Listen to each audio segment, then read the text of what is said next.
আর মাত্র 4 দিন আছে, তারপরেই কিছু সিম বাতিল করে দেওয়া হবে। কিন্তু তার আগেই গ্রাহককে কি করতে হবে রোববার এ নিয়ে জরুরি বার্তা দিয়েছে বাংলাদেশ টেলিযোগাযোগ নিয়ন্ত্রণ কমিশন বিটিআরসি।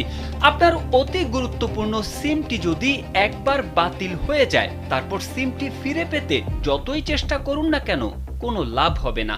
বিটিআরসির ভেরিফাইড ফেসবুক পেজে দেওয়া এক পোস্টে বলা হয়, নিজ এনআইডিতে পছন্দ মতো 10টি সিম কার্ড রেখে অতিরিক্ত সিম কার্ডগুলো বৃহস্পতিবারের মধ্যে সংশ্লিষ্ট মোবাইল অপারেটরের কাস্টমার কেয়ারের মাধ্যমে নিবন্ধন বাতিল বা মালিকানা পরিবর্তন করুন। আর মাত্র 4 দিন বাকি।